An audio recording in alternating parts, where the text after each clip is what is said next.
So let's dig in to the major rules. There are two sets of rules for major and dominant. The first set, and for minor, we're not looking at melodic minor today because I think it's too much. Maybe we'll look at that on another webinar. There is a simple set of rules and then an extended set of rules for each. And these rules add extra notes to the scale, okay? So let's see, first of all, a little bit of background, why we would do it. Simple C major scale. If I hold down the notes that fall on the beat, I get a major seventh, right? So no big deal there. The mess up seems to come in descending scales. Let's say I descended from C. I no longer have my C major sound, I have more of a D minor sound. This is where the scale rules come in. Because if I add something extra, then the notes will come back on the beat. And that extra note can go in various places, but I'll teach you the way that Barry teaches it. Because they're great and they sound right. You don't have to do others, but there is some flexibility in there as well. So in the major to descend, that flat 6 is the extra note. Okay. Some people who've studied other stuff before immediately say, is that a bebop scale? Or why isn't that a bebop scale?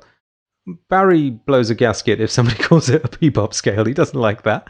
And I understand why, because this does a lot more than that.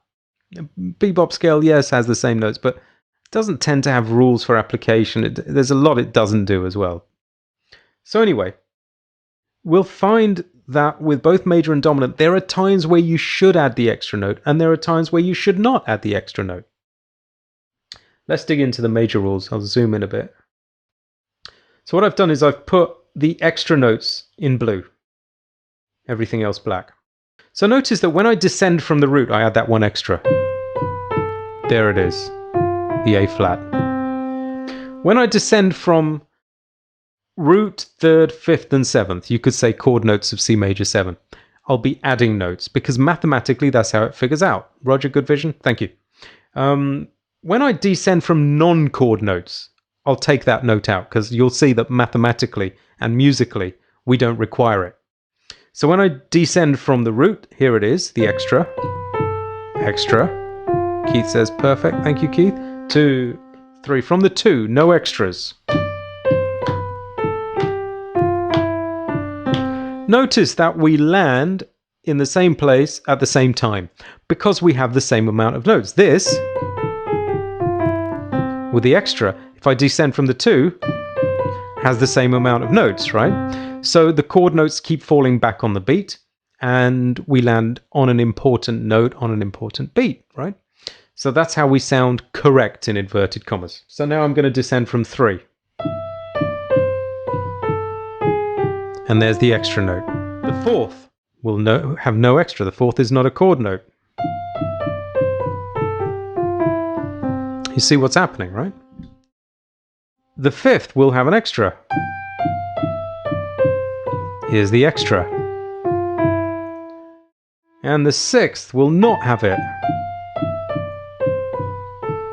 Lands at the same place at the same time, right? The 7th will have it.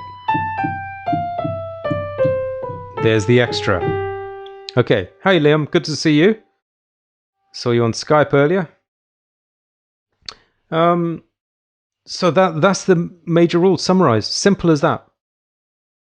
Don't worry about, don't do that thing that students do. Well, yeah, but what do I do with it? How do I play now? What? Learn that much. Learn that much.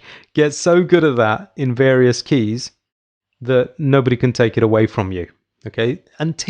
How do you know when that is? When you hear it as you're playing it. When it suggests itself to you, then you know it really well. Okay?